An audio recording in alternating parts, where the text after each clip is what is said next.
So I was buying BTS tickets in our school hallway. And then this other girl came over and she was also buying BTS tickets. And you know what I said? You know what I said? Oh my God, add me on Facebook. Okay, because I wanted to message her afterwards and ask her like what her seats were, and my only thought came up was Messenger, but then Messenger is apparently separate from Facebook now, kind of. So I was just like, add me on Facebook, and then I was the most awkward stare I've ever gotten from a girl before. She looked at me like, "Are you okay, you senile old lady?" Welcome to the BBT Podcast. I'm Becca. And I'm Quilly. We're friends that are just trying to be better together. Join us to hear about what it's like to be in between Gen Z and millennial identities. We hope you enjoyed this week's episode. Hi everyone, and welcome back to another episode of the BBT Pod. I'm Becca. And I'm Quilly. And today we're becoming better together by understanding more about our quarter life crisis. Quarter life crisis is usually when people turn 25, but it's actually a period in your 20s of self-doubt, questioning, and insecurity, maybe. Everything. A lot of questioning. Crisis, basically. A lot of bad things. And it's a crisis that affects a lot of people.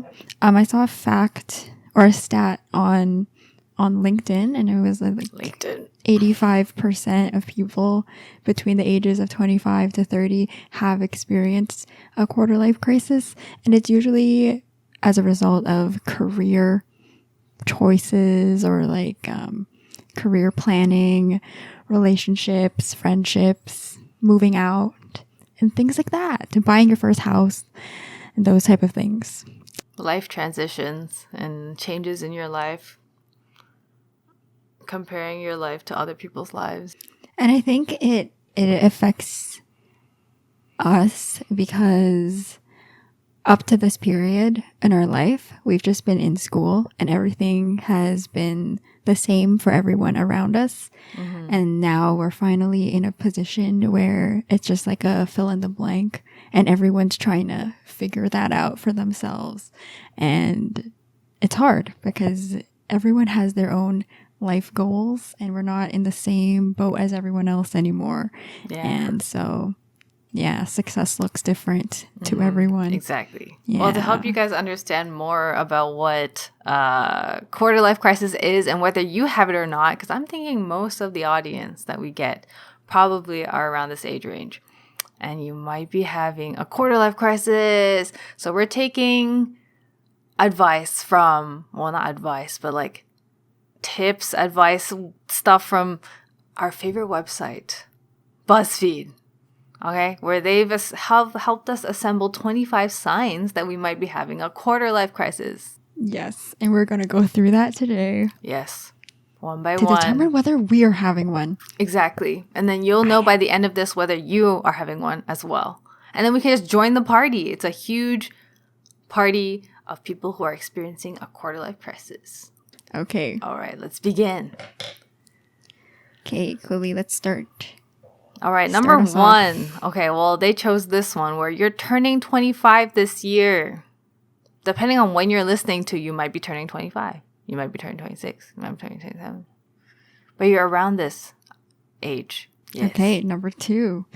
Every day you wrestle with that weird concept of being a young 20-something versus being an adult. Relatable. Mm-hmm. Yeah. Yesterday, I was at my friend's house, and then we were gathered around a table talking about the failures of our transportation system. And I was like, guys, we adulting. Like the public transportation system? Yeah. Oh, okay. Okay. And it was a very in-depth discussion, and I was just like, Quilly 5 years ago would not have cared about this at all. Yeah, that's very true. Start hearing more talks about like Dysons and stuff. Oh. And like purchasing cars. Yo, let's be real though. Everyone wants a Dyson vacuum. Yeah. The wall one. I think once you get a Dyson, you've entered. You took the step, and now you've entered adulthood. Yes, it's like a initiation. You have to have a Dyson. Yeah, basically. All right, number 3. You spend a fair bit of time in denial about your new milestone age. Yeah, I know. In my head, I'm still in my teens. Yo, when people really ask you weird. how old are you, what do you answer? What's your automatic answer? I always think I'm 20. I always think I'm 21. So, or actually, just like last year, I made the mistake of saying I was 18, but I was not 18. Yeah. And then when I calculate ages, like if there's a celebrity who's a certain age, I'll calculate it as if I'm 20. So if someone was like 30, I'd be like, oh my gosh, they're 10 years older than me. Yeah, that makes sense. I know, not. dude, Jin is only like a couple years older than you. You could go for it. Yeah, Go for Jin. Right? But then when I saw Jin's age, I was like, oh my gosh, he's so old. He's so much older than me. Yeah, I get that. Yeah. Constantly frozen in time. Yeah. The next one is a song lyric, but I think we can't see the GIF. So we don't know what lyric it is. The lyric has started applying to your life more than you ever thought possible. How about we think of one? Let's think of one. 22. I was thinking that one too. I don't Good know. for you. You look happy and healthy. Doesn't sound like a crisis. All right, we can just skip that one then. Number 5. You start to pull up worse after a night of drinking. Is that relatable? Basically, it's kind of like you have longer recovery times. I don't drink that often, so I don't know. But I know that I can't really like pull all-nighters anymore. Like, it's harder for me to stay up late. And then... Oh, yeah, for sure. Yeah, like, it takes so much longer to recover from... It's like draining, a lot more draining. Yeah, and I feel like life is just a lot more draining in general. It is. It's just like everything aches, like my back aches all the time. Speaking of back pain. And like my posture, I'm like more aware of my posture. I guess I am now. How many of you just sat up straighter right now? Okay, number 6. You start to care about mundane things you never really thought about before. Like what? The cheaper groceries like are at no household frills. Chores. Cheaper groceries. Yes, that's true. Keeping things clean and being organized, using your diary or planner properly. Okay, to be fair, yeah, I visited like a couple friends lately, and I don't know if they're all about keeping things clean. I feel like people are still young in terms of that. I think so. Because a lot of the people I know, they just live in rental properties, right? So it's not like they really treat it as their own home. But I would see that this would be more obvious with people who maybe own their own places or have like obsessive compulsive organization, you know? Yeah. Can't say. Yeah, I don't know about this one is that apparent in our friend groups yet. Yeah. Okay, number 7. Relationships suddenly seem more scary. Oh, because marriage is coming soon. Yeah, it does. Like, okay, I was just talking to people. I mean, I guess like my conversations with people generally revolve around quarter life crisis now. But we were right, me too. But we were talking about how like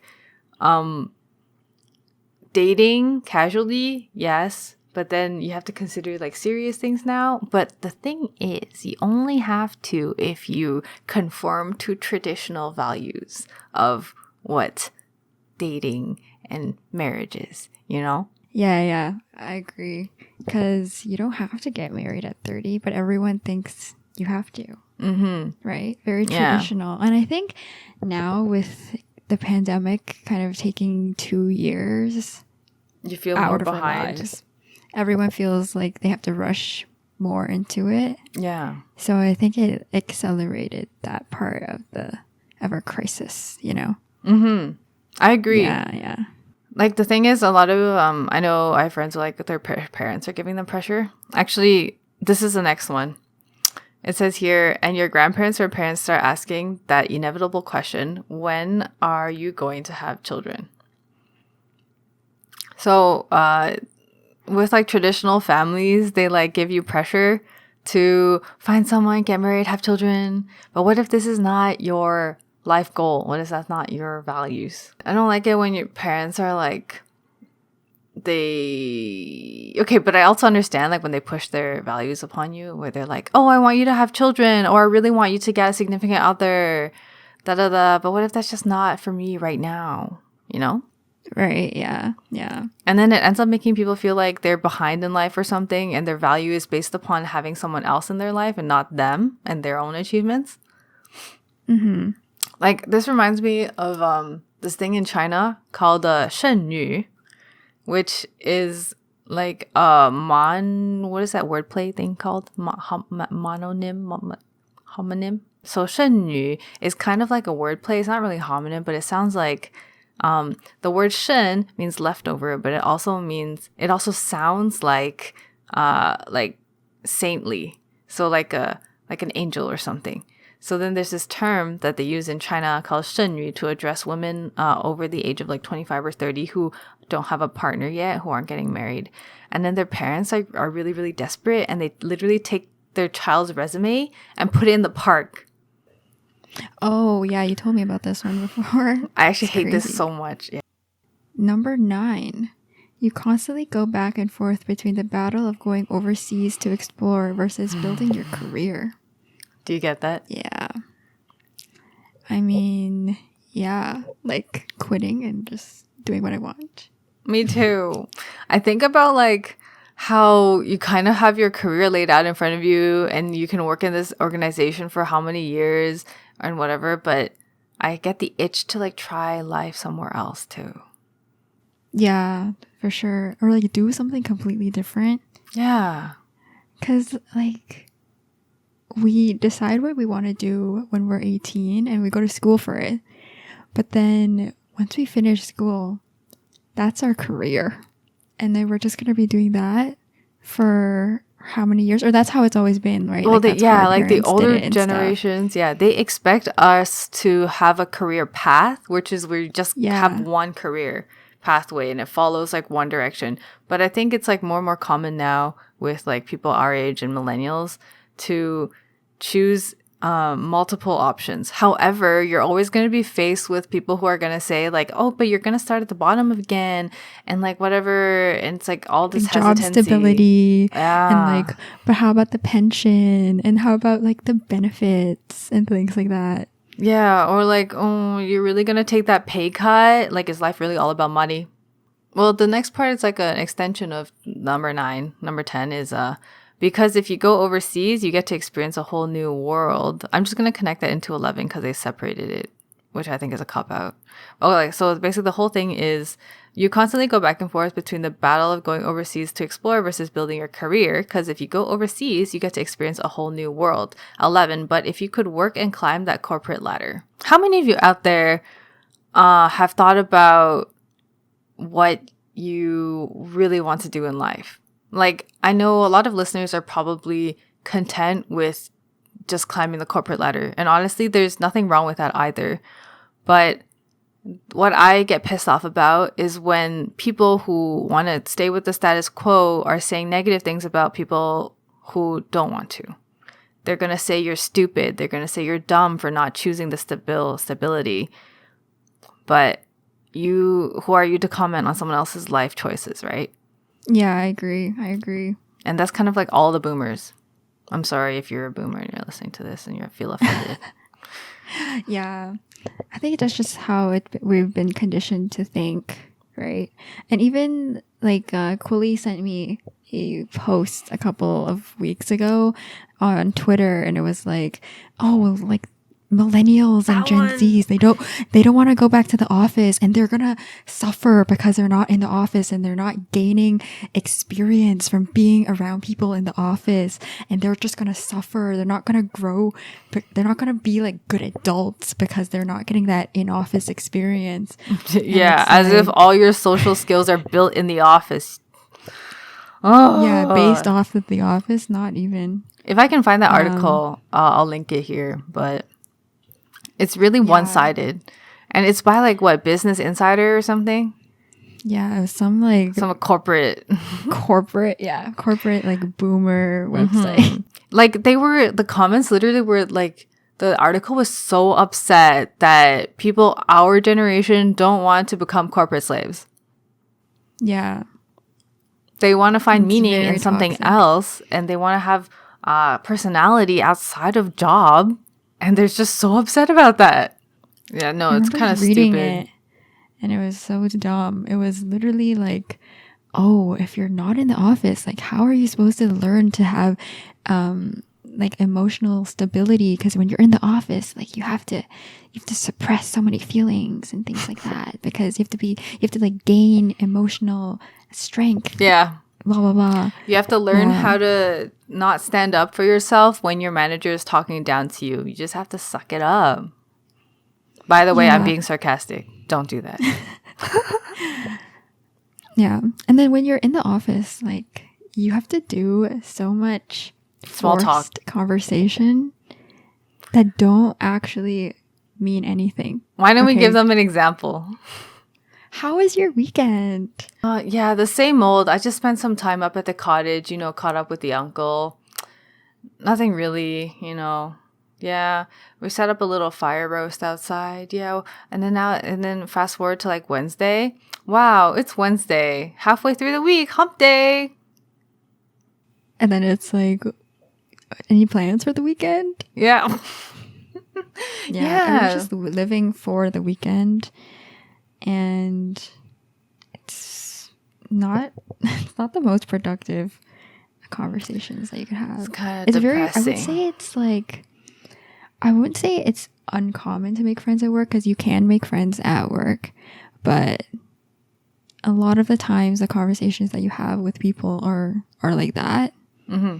And it just doesn't add any value to your day-to-day. Yeah, are your work friends really your friends? Yeah.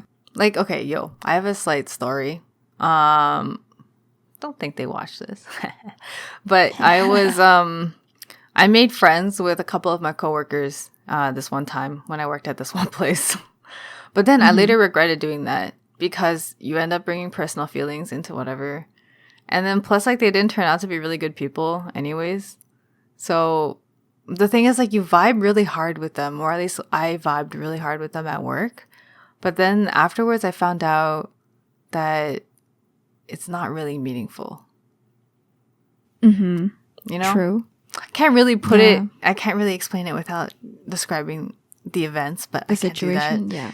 But what I mean is that I think there's still value to separating your coworkers with your friends. Obviously, it depends on context. Okay, if you work at Fun Zone, then y'all should be friends, okay? Because that's fun. But if you're working in a world where later you found out that person just wants to climb over your head or step on you or talk shit about you because they're jealous that you were able to do something that they couldn't, then that's toxic. Yeah. You hear a lot of stories of people making friends with people, but later finding out that they used information that they got from you to their own benefit. And I once had a girl come up to me at work, and she saw that I was talking to my manager on Teams, and she said, "Oh my God, I need to suck up just like you." Wait, hold up. Wait, what? That's also something I really don't like about corporate. People say stuff like that. Yeah, they're so toxic. Yeah, they say you're sucking up, and I'm literally like, you don't talk to your like superiors about work. They always read into it the wrong way, because you know how I'm a strong believer in projection. So I believe that they read into your actions as they would have done, or what they would have been thinking. So, for example, if she was talking to my manager, she'd be like, I'm going to suck up to you so that I can get you to trust me, you know? And so she thinks I'm doing what her intentions are. Yeah. Which is really sad. Basically. Yeah, it is very sad. That's right? Corporate. Yep. All right. Well, we'll move away from corporate for 1 second. I'm sure we'll come back to it right away. Yeah, I know. But wait, actually, did I read 11? You should read this one. Okay, I'll read this one. So 12, you sometimes want to cry when you think of how much of a pest you were growing up and how well your parents dealt with it. Do you think about that? I don't think about this one. Okay, I don't think about specifically this one, but I know that I ask my mom this question a lot. I ask her, hey, Mom, was I an annoying kid when I grew up? And then she would be like, no, you weren't, blah, blah, blah. Because I always think of this when I'm walking on the street and I see people with kids. And these kids are really annoying. And I'm like, oh, shit, was I like that? Like, did I piss off my parents? Oh, yeah, I wonder about that, too. Yeah. Right? Do you ever ask your parents, like, oh, what kind of a kid was I? Yeah, I do. But I have this feeling that I was just a nice kid. I mean, that's what I believe. I think we were both nice kids. Yeah, I'm like, I don't think I was that annoying. People-pleasing children. Oh, yeah, guys. Yeah. I don't know if you've noticed, but Becca and I both have, like, people-pleasing issues. But yeah. I think on the outside, I probably looked like a good child. Me too, because, people-pleasing kids are always liked, okay? When you go to your friend's house, you're the kid that cleans the dishes. You're the kid that helps put stuff away, stays late to clean up, and thanks their parents, calls them the right names, put your shoes outside, washes your hands all the time, asks if you need to go to the washroom, raises your hand when you have a question. I'm totally not talking about myself. I relate to that. Right? And then the parents are like, oh my gosh, you're so good. Yeah, like, and then they start comparing their kids to you, and then their kids stop being friends with you because they're jealous. Oh my god. Yeah. Those were the days. Amazing. Yeah. And that's exactly what the 13th point is, as well as the fact that you'll never be young, helpless, and innocent again. Yeah, I think about this one a lot. Me too. About this one a lot. Like, wow, I did not enjoy my childhood enough. Me too. You know, when I was younger, I just thought that being an adult was easy because I thought like school was hard. I was like, they don't have to come home and do homework like I do. Mm-hmm. But they have so much work baggage. Yeah. I know now. I thought the exact same. Exactly. It doesn't leave. But it's like when it's kind of sad how like when you're a kid, you're like, oh my God, I want to be an adult. You want to like prove yourself. You want to seem responsible. But then once you get to that stage, you're like, I just want to be an innocent child again. Yeah. Like no responsibilities, no expectations, just no bills to pay. No worries. Hakuna Matata. That was life. And like, I understand why our parents were so tired after coming home now. Yeah. It's like, even though you're sitting at a desk all day, it drains you. It really does. I used to complain about how my dad like didn't spend too much time with me as a kid. Like he didn't hang out with me a lot, but it's because his work is really long hours and it's really hard. And then I get that now and it's really sad.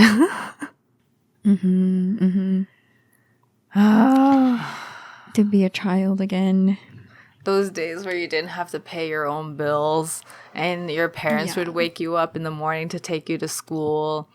And then sometimes you have like field trips. So then you just like go to school, but then it was a field trip day.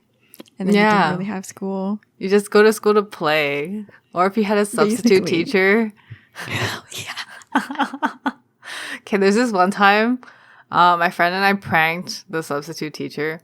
So my friend is white, for context. Her name is Olivia. So when they were calling attendance, they were calling Olivia and I raised my hand. And then when they got to my name, she raised her hand. And then, because my name is Asian name, right? So the lady just looks at her and she's like, oh my gosh, is this a Welsh name?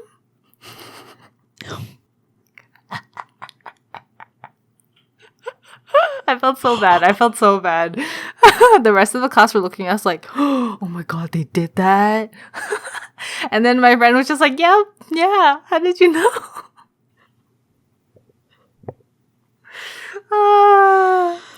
Oh my gosh. Olivia, if you're out there, you're a real one. That's actually so funny. I know, right? Did you guys correct her afterwards? No. Or no? Because we never saw her again. All day. Yeah. Wow, amazing. This was That's in high actually school. Such a good prank. Yeah. So we only had Oh. her for one class, so it was okay. Like if she was like homeroom or something, we probably wouldn't have done that. Yeah. That's actually so funny.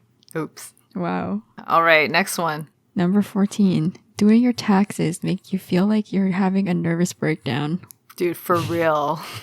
Honestly. It's even worse when you haven't started doing them yet and all your friends are talking about TurboTax and you're like, I don't know what that is. Yeah, and they're like, oh, have you got your T4 or something yet? T2202. And then when you apply for student loans and stuff, you need to like enter a specific number from a specific line of your tax return. And you're like, I don't know where that is. Yeah, actually. Like enter line 255 of your 2018 tax return. Like, blah, blah, blah, blah. Doing taxes for the first time was eye-opening. Yeah. Because they don't teach that in school. So it's kind of like you're on your own. Mm-hmm.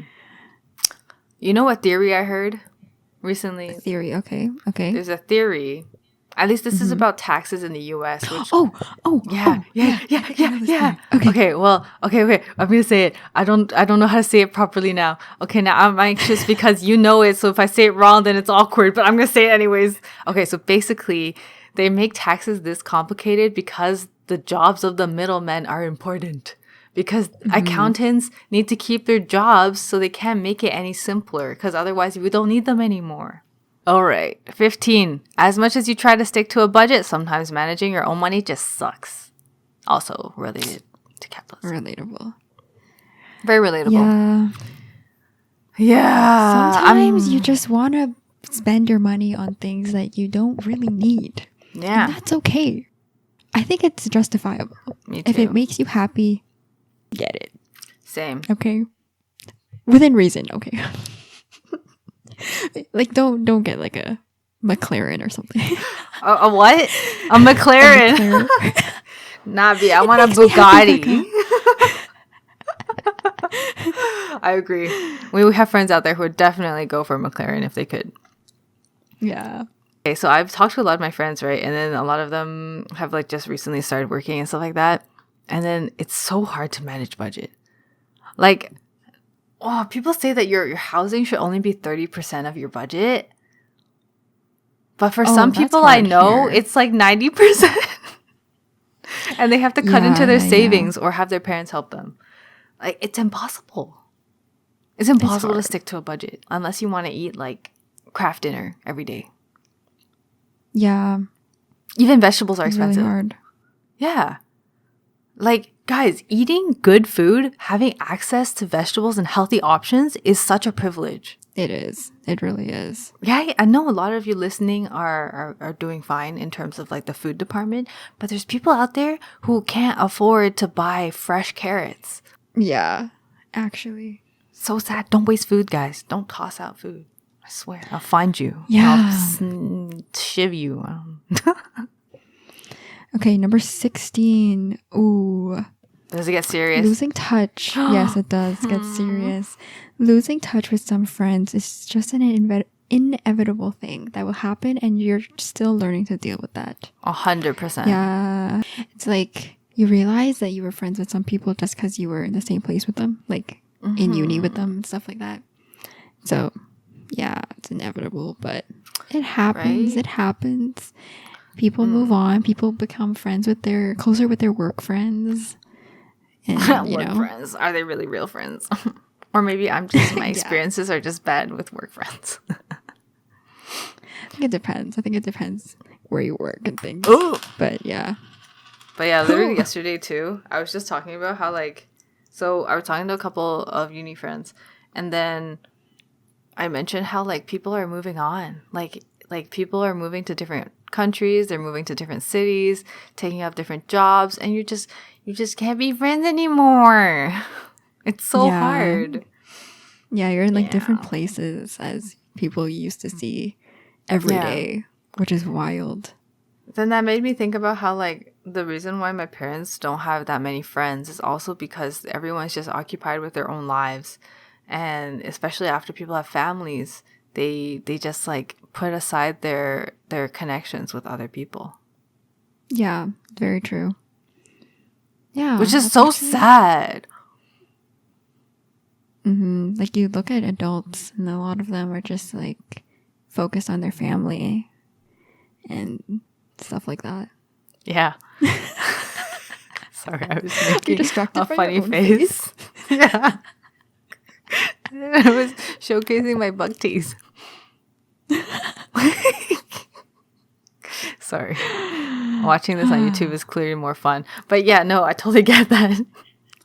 Yeah. Because, you know, when you're young, I had a lot of BFFs in my day. Okay. I had a lot of girls that we'd be like, oh my God, we're BFFs. And then I moved away. And then we never talked ever again. Yeah, actually. Right. Yeah. Social media does help a little bit, in my opinion. Sorry, what? It does help. It does help. But I think just like with every life transition, you just lose. You lose friends, people. right? It's like how the more old you get, the more brain cells you lose. So it's just it's just a matter of growing old. You lose friends, you lose emotional connections, you lose brain cells, and then you just die.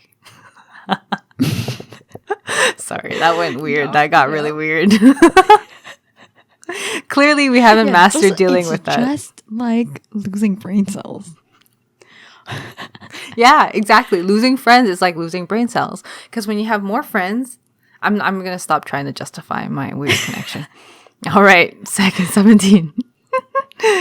This kind of continues from the other one, as well as dealing with the secondhand jealousy of the friends who can afford to travel regularly. Yo, I feel called out. You're called. This is how you feel. Yeah, sometimes. Yeah. Because you know, Instagram can be helpful to help you stay in touch, but it can also be very toxic. Yeah, it can be. Yeah. I've limited my time on Instagram these past few months. My screen time on Instagram is probably only like 5 to 10 minutes a week. Yeah, and it's for like posting pod stuff. Yeah, it's like posting pod stuff. I'm like sometimes like looking at the memes Quilly sends me. So I'm like really behind on Instagram right now. Yeah. But that's okay. It's that's like good. It's like a combination of a lot of things though. It's like like a combination of Taco Bell and Pizza Hut. Yeah. No, it's like I mean like the reason my screen time on there is so low is just because like of work and like when you come home just not having time for it anymore. Yeah. As much as I used to. So there's no more energy to dedicate to it because you want to like talk to your fam, you want to make food. Yeah, like do other things. So yeah, Instagram. Yeah, I feel screen time has gone down. That's good. Has quality of life gone up? Can't say that. I don't know. Can't say that. Because there's the reason why it's lower now is because of something else, right? Yeah, like wonder what that is. Like corporate. So, does that make me happier? I don't know. Dude, honestly, for me, when I complain about corporate life and some, I was going to say dumbass, but they're my friends. Some corporate slave comes out of their corporate building, comes to me and says, all you got to do is just have better time management. And then you'll be able to have a happy life outside of work. And then 5 months down the line, guess what I see? Guess what I see them posting? I hate my job. It's so hard. Like, why do I have to get up at 9 a.m. for meetings, even though I'm working from home? Life is hitting you now, little baby. Huh? Once you become more self-aware, okay, then you're going to realize. Life hurts now, Life slaps you, okay? Corporate. Yeah. You'll hear a lot of people say, like, oh, as long as you have your hobbies on the side, corporate doesn't seem too bad.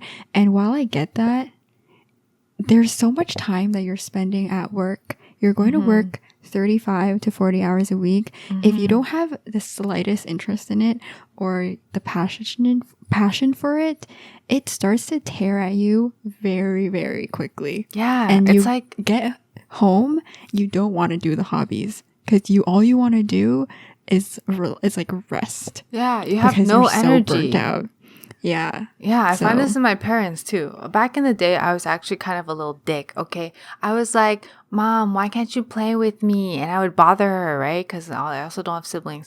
And so she would be like, oh no, I'm tired, like I came back from work. Now I get it. Okay, she got no energy to play Yeah. with me. And I shouldn't have been like that. Because she's tired. Mhm. She's tired from a 9-to-5 job that is disrespectful, that just... Yeah. Yeah. But yeah, so- sorry. Back to the actual point where it's like friends who can afford to travel. Yo. Like, I look I don't know at how we people... got to this topic, but Instagram. Yeah. But yeah. I know people who are so fortunate to like go to the mountains, which I really like. And then despite COVID, like they're brave. They're brave. Okay, COVID's going on and they're all traveling. But I'm really jealous because I want to be there too. Yeah. And even in elementary school, my family doesn't do like annual trips. That's not a thing. But I know people who do those. Like they would go one place Christmas break and one place March break every single year. And it would always be like that. And it was always overseas. It was always with some like fancy cruise or like some guided tour, which honestly, I don't believe in guided tours because I think that they just want to scam you. But it's always like one of those things that rich people go on. And Yeah. I get jealous. I do. I still get jealous, Yeah, okay? yeah. Show me a picture of Bermuda and maybe like... Yeah, for real. Yeah. Okay, wait. Am I doing 18 or are you doing 18? You're doing 18. Remember. Okay, I'm doing 18. Life suddenly becomes less about being young and crazy with your housemates and more about keeping the noise down at 10 p.m. because some of us have jobs. Do you feel that? You gotta go sleep earlier. Yeah. Gotta go sleep earlier. I'm like, it's crazy because in uni, I used to sleep so little. Not bragging. This is not No, bragging. yeah. Bad. This is bad. Not healthy. Like, I used to sleep. This is not healthy at all. But for school, like Quilly and I were in the same lab group, and we would stay up till like what 3-4 a.m. Yeah, and keep in mind, guys, Becca project. commuted. Becca has to commute. So I slept like 3 hours or less on those days that we had the lab reports due. And then the only sleep I would get were like those 3 hours. And then sometimes I would sleep on the commute, but it was just not the best sleep. It's not. And I would survive the day.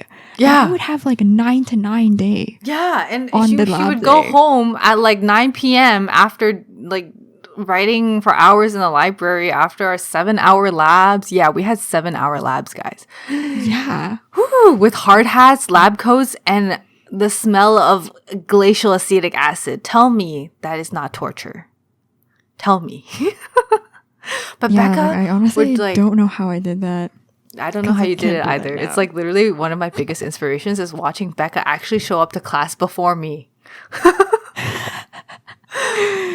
Yeah, like I could not do that now. I get like less than 6 hours a night and I might work like, wow. Yeah. Do this. And I'm just sitting in an office too. Like I'm not even moving around as much as I used to, which is wow, aging, you know. Can No, confirm I have taken it's naps. corporate. Yeah, in corporate settings, I take naps right at my desk. Bless tall cubicle walls. Open concept, get that away from me. Yeah, oh my gosh. All right, number 19. Okay. You have an existential crisis when you no longer get asked for your ID. I still get asked. Yeah, let's skip this one because Asians don't raisin. All right, number 20. The non-Asians listening to this. Sorry. Okay. Okay, wait. Actually, I have a really cute story about 19. Give me one quick second. About 19? About 19? Yeah, about number 19. Number 19. About the asking for ID. Yeah. Yo, okay, so my professor from uni, my research prof, he was like telling us a really cute story, and now I get why everyone likes him. Like, he's such a nice guy. Like, okay, I'm gonna stop talking about how nice he is. But basically, he told us that when he was on vacation with his wife at this like foreign country, he paid the bouncer under the table to ask his wife for ID. That is so cute. That's okay, so number 20. That's actually so sweet, though. Can you imagine? Wow. So crafty. What a crafty man. I know. So sweet. Okay, 2020. You used to thrive on people celebrating your birthday, but now you'd be quite happy if a huge party wasn't held. Ooh. Okay, low-key, the idea of a party still makes me more excited than actually my birthday. Because I use my birthday as an excuse to get all my friends together in the same place and then do something fun together. So I don't really see it as like I'm aging until we take out the cake and then they do the song. That's when it hurts. No, it's actually after everyone leaves. Oh yeah, that feeling. Then it hits you like, yo, I'm older than half the people that came here. Yeah. Yeah. Right. And then it's like, yo. Damn, I'm never going to be that age again. Yo, speaking of that though, do you ever get that feeling like after an event ends that you feel empty inside? Yeah. I hate that. For sure. I hate that feeling. That with the aging factor is just, it actually hurts. I think I have a physical response to when my friends leave me after a fun time. Yeah.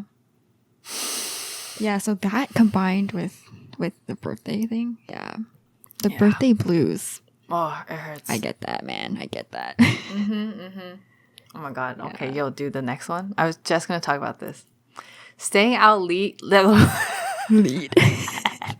Staying out late on a weeknight never used to be a problem, but now you find yourself asking what time things will roughly end. Oh my god, dude. It's so true. Yeah, on Halloween, I was gonna go watch a scary movie at a friend's house, right? But Halloween was on Sunday. So we had to put it on Saturday because we all worked on Monday. Yeah. Which is crazy because we used to do wild things on weeknights when we were in uni. Yeah. But now we're like, oh, we have work. Yeah. It's different. No, it's because we all have to make money, I guess. I think that's different. Yeah. Yo, someone once got kind of pissed at me. Yeah, when I said that. Why? Economics is a pseudoscience, is what I said. And then she got pissed. I said economics was a pseudoscience because economics is literally human made. Okay, I'm not going to get into it, but that's what I claimed, okay? And then the lady got mad at me and she was like, my father has a PhD in economics. And I was like, oh shit. I don't take my words back though. But true. But honestly, yeah, true. Sorry. It is human made. Sidetrack. But anyways, it's all human made. Like, what the fuck is currency? 22. You start panicking because you finally realize you sound super lame and old. Okay, I realized that the other day. Did you say something? The thing is, I don't think I'm lame and old. Okay, but I was being a Karen. Oh. I saw some delinquents doing some stuff and then I reported them. I didn't report them to the police, okay? It was because it was in a building that contained sensitive chemicals, okay? And I had to bring it up because what they were doing was actually extremely unsafe. But I felt like a Karen. Super lame and old. Lame. I felt lame and old, okay? And bossy. I don't know if I feel this yet. Maybe soon, but... I hope you don't feel it. It's not fun. We're using BuzzFeed, and I think BuzzFeed is for the older gens, but that's okay. You know what this just reminded me of? What? Okay, so we brought this up in a previous episode about when I was buying BTS tickets, okay? So I was buying BTS tickets in our school hallway, and then this other girl came over, and she was also buying BTS tickets. And you know what I said? Oh my God, add me on Facebook. Okay, because I wanted to message her afterwards and ask her like what her seats were, and my only thought came up was Messenger, but then Messenger is apparently separate from Facebook now, kind of. So I was just like, add me on Facebook, and then I was the most awkward stare I've ever gotten from a girl before. She looked at me like, "Are you okay? You senile old lady?" No, I was not okay. Like I have Facebook. Did she add you on Facebook though? Did she have Facebook? No, I don't think she actually had. I actually think she didn't like use it. So, because out of embarrassment, I stopped talking to her. She's like, I don't want to buy BTS tickets here anymore. Yeah, no, she's giving me really toxic energy, and I need to leave this old lady. She's so old. Okay. Wow. Oh, we only have a couple left. So this is kind of connected. So it's like, because you realize you're super lame and old, you go on huge seize the moment rampages.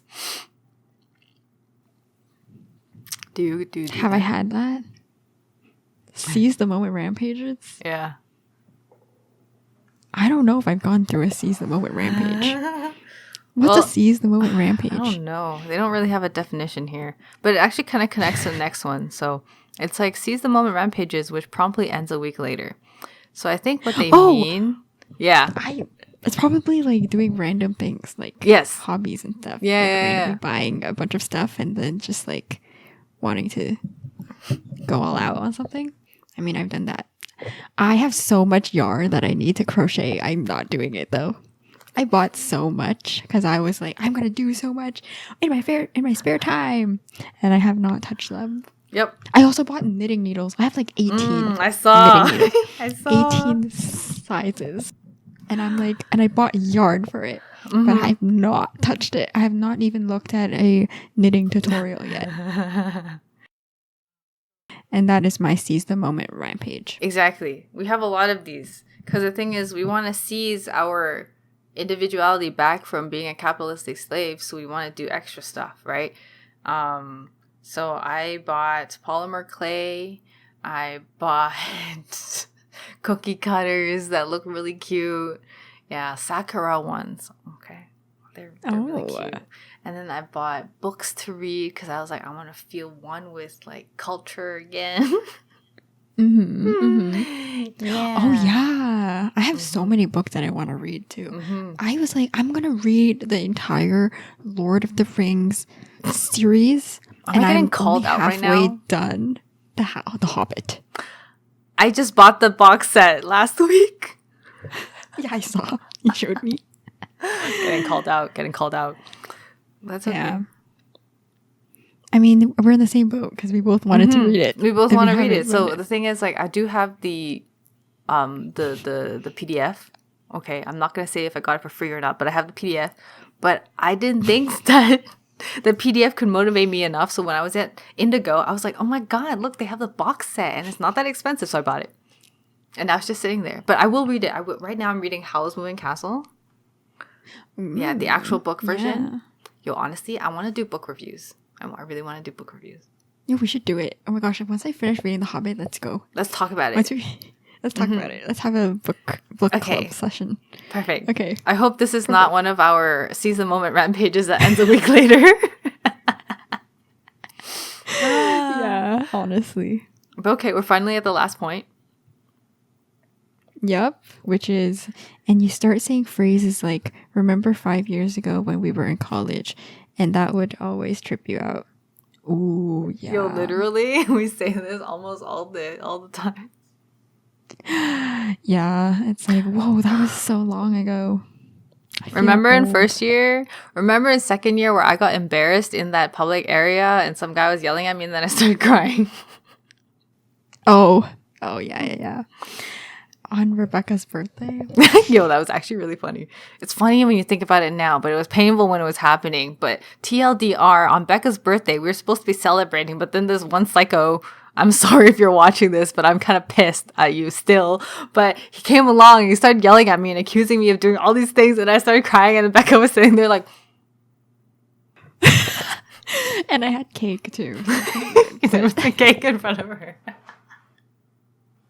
Yeah. Dude, it's really funny. If I can draw this out, I will draw it and we can put it in the video, but it's just... yeah. Good times. Very good times. Good times, good times. Yeah. Okay. So that was all the 25.